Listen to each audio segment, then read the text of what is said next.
We all need encouragement, motivation, and inspiration in our life.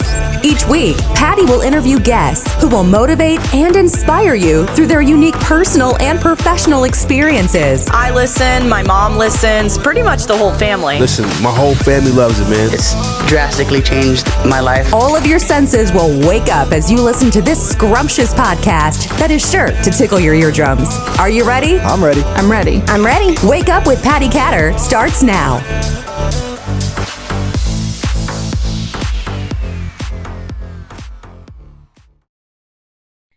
Hello and welcome to my podcast. Today I have Leon Sylvester on the show, and I'm really excited to have him on the show. How are you, Leon? Hey, yeah, thanks so much for having me. It's going well. It's now 9 p.m. in Thailand, or 9 a.m. for you, so happy days.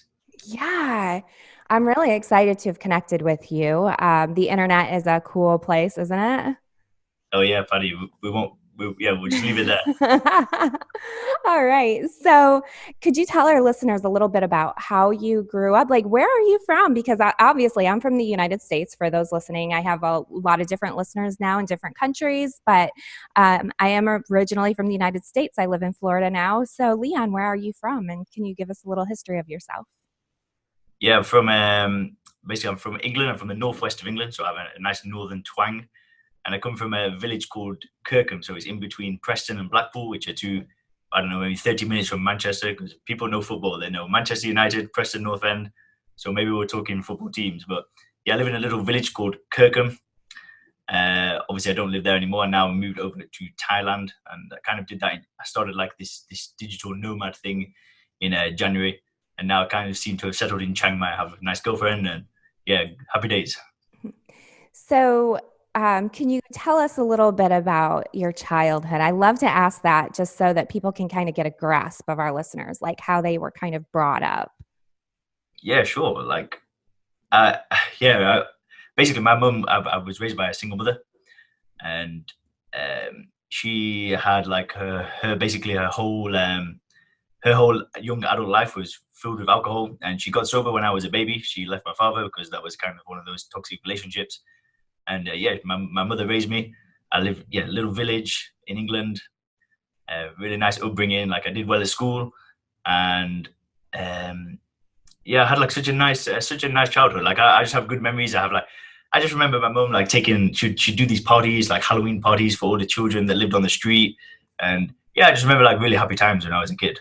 Mm-hmm. Oh, that's so sweet. I have really good childhood memories too, so I'm thankful for that. Can you tell us a little bit about one of the things that I noticed on your social media is you talk a little bit about sobriety and why it's important to you. Could you kind of go there for our listeners? For sure. So when I was about 15, I started experimenting with whatever. So smoking weed, drinking alcohol, and so on. And yeah, kind of my whole life has just been these series of ups and downs. So, you know, I'd get myself into a good position without drugs and alcohol, and then I'd say to myself, okay, you can just have one, and then this would just spiral out of control. 6 months down the line, I would just be in a dark place. And what's happened recently is, well, it was kind of 400. I think it's been 470 days now, something like that. I hit like a rock bottom. So I'd relapsed the previous year. So it was in January. It was in New Year's. I had one drink. It lasted like 9 months. Like drinking every single day, getting absolutely blackout drunk.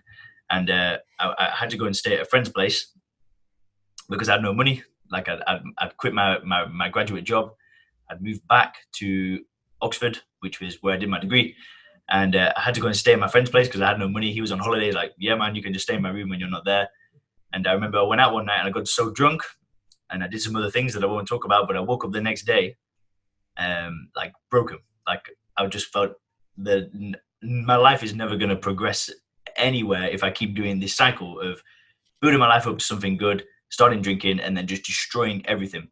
And it was like an emotional rock bottom. Like I was broken. Like I just couldn't continue doing that. And it was that day that I don't know what happened. It was like some realization, like if I want to achieve the things that I want to achieve in my life, I have to stop doing that.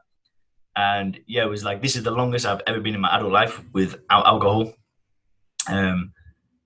Yeah, so I've actually built something good now. Like I have a great life in Chiang Mai, in Thailand. Like I do what I want to do. I've basically living my dream life, and it would never have happened if I didn't get sober first. So I feel like now it's kind of my go on, sorry. So I have a question.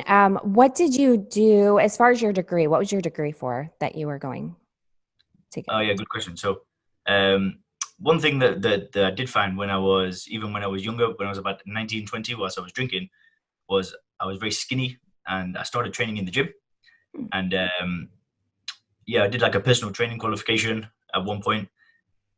But this was all kind of in like a chaotic mess. I had no clarity. I had no idea what I was doing. I just kind of thought, oh, it was a good idea to do personal training qualification. And then my mum kind of said, why don't you get a degree? So I did like a foundation year in science because I had no qualifications. I had to go and do like a foundation degree. And then yeah, I decided to go and study marketing and business management because I thought that would just open up many opportunities. If I wanted to be a personal trainer, I could do that. But then if I wanted to go and get a corporate job, I could do that. So I went to study marketing and business management. Mm-hmm. And where was your mother in all this? Is she still alive? What did she think? Mm-hmm. We have a great relationship now. This is the thing. Like she's been in AA. She's not drank for many, many years. So we're really close. I speak to her, a few times a week. And yeah, like I salvaged that relationship because it was bad when I was younger, sorry. Mm-hmm. And she's been very supportive. She's very proud now that I've cleaned myself up. And yeah, she couldn't be prouder. Like she saw me at my worst. She saw me when I was claiming the benefits. She had to help me do paperwork so I could claim these flipping benefits. And yeah, she's good. She's happy.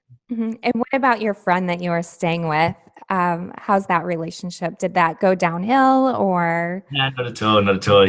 I kind of hate it all. Like some of my friends now, like they've seen these posts. They were like, "Leon, was it really that bad?" I'm like, well, I don't really put it on display. I just kind of kept most of I'd go out, 5 nights out of 7 nights, I'd go out and get blackout drunk, but nobody knew. I never would post on social media anything about alcohol ever. I never posted myself drinking or anything because I kind of knew that I was, what would you say? Not being true to who I was. I knew it was a mistake as I was doing it. So the relationship that I got with my friend that let me stay in this place is still very good. He knows that he did me a massive favor. And I think when you do a big favor for a friend, it brings you closer together. Mm-hmm. That is good. What would you tell people who are struggling right now with either alcoholism or drugs? Well, good question. So it's hard for me to give advice because obviously everybody's at a different stage in that journey. The thing is the only people you can advise are the people that want to hear it. So there was times when I was drinking and taking drugs that if somebody told me what to do, it would make me want to use more. So I'd be, somebody say, Leon, why don't you just take it easy tonight? I'd go into this fury. So I would never tell somebody what they want to do, but if they do want to change, there are good steps they can take. And there was a book that I read called Alan Carr's Easy Way to Control Alcohol. I also read the one for Stop Smoking. I used to smoke 20 cigarettes a day, but he wrote one about stopping smoking. And it's not just me that has read that book, it's thousands of people. And that book, what it does is it removes the brainwashing and the reasons why you think alcohol gives you something. So I think that is an amazing place to start. And then the other alternative is to go to meetings like AA, NA. Whilst I don't attend them, they also work for people. They give you that sense of community. And yeah, they can take you out of a dark place because that's where the only place alcohol addiction is going is to a dark place. So it just kind of depends where people are at. Mm-hmm. I think the bottom line is too that they want to get help. When you said that people, when they would tell you that they, maybe should or shouldn't do something, I think that does push a lot of people to kind of do the wrong thing sometimes, because it's like, nobody's going to tell me what to do attitude, I think. Yeah. So how did you end up in Thailand though? So you're this big traveler. I love looking at your photos. I was amazed at some of the places that you've been. Now I want to go to Thailand. I've never been there. So. Well, this is the thing. The only good things happen when I get sober. So I actually went to Thailand in another stretch of sobriety where I'd saved some money up, and it was like a dream that I had when I was younger. So about 4 years ago, it was I think my first year of university. I saved up some money working in a restaurant, and I was sober, and I booked a flight to Thailand, and I hadn't booked a hotel, hadn't booked a hostel, nothing. So I just said, okay, let's book the flight, let's just go, let's see what happens, and let's just wing it. Let's just go with intuition only. So I remember I had this 2 weeks where I just talked to a stranger. I would either get rapport or I wouldn't, and then I'd hang out with that stranger for 3 days, and then we'd either split ways or we'd follow. We'd go to a new place together, and then more strangers just kept coming into your life. Wow. And it was just pure intuition, and it was like bliss. It was like pure freedom. It was just kind of like I was just a piece of consciousness floating around Thailand, just kind of going with the flow, and I just had good vibes nonstop. And I was like, that's the best experience of my life. Like, I have to go back there one day. It's always stuck in my head to return here. And when I was personal training the second time around after I'd got sober recently, I realized I was building something that I had no escape from. Whereas if I was to learn some kind of online skill or whatever, then I would be able to kind of do this location independent thing. So I got very lucky. I learned video, and I work with an amazing company now, and have a few other freelance clients that I work with, and just living the dream is but it's sobriety, and thing is a lot of people that drink a lot, just quickly say this, a lot of like alcoholics and whatever, they have so much potential, but the alcohol just clouds everything for them. So I kind of want to show other people that when you get sober, it just unlocks so many doors, and it truly does.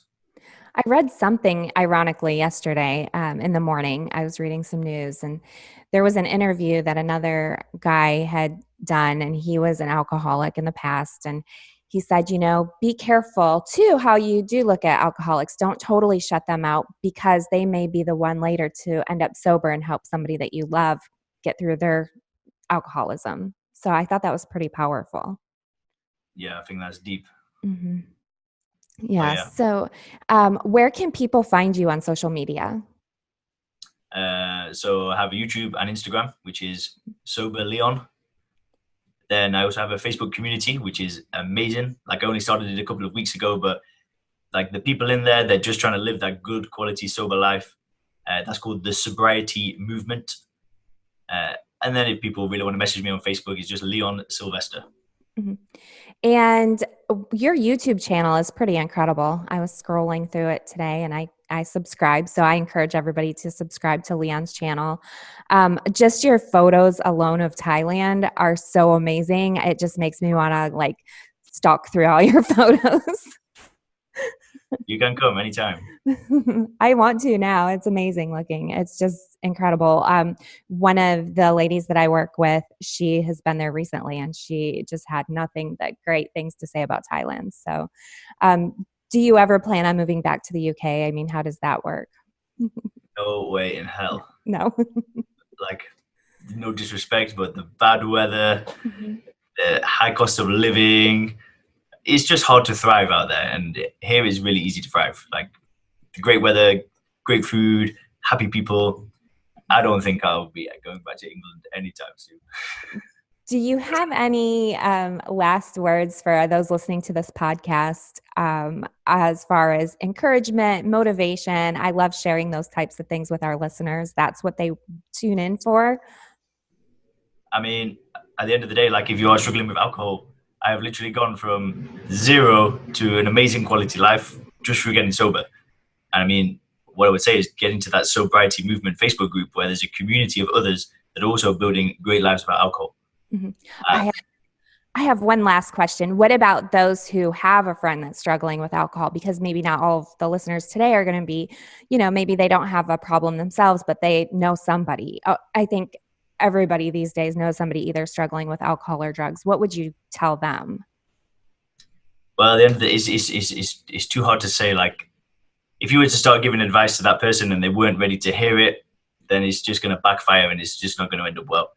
But, get them in the Sobriety Movement Facebook group all day. Mm-hmm. So everybody what about people who are listening who, like I said, they know somebody who's struggling? Can they join your group too? Or is it strictly just, do you want to keep that for those who are trying to find their sobriety? Most people in there are already sober. Mm-hmm. Okay. All right. Well, everybody be sure to connect with Leon. And Leon, thank you so much for being on the show. No, thank you for having me. It's really cool. Appreciate you. Thank you.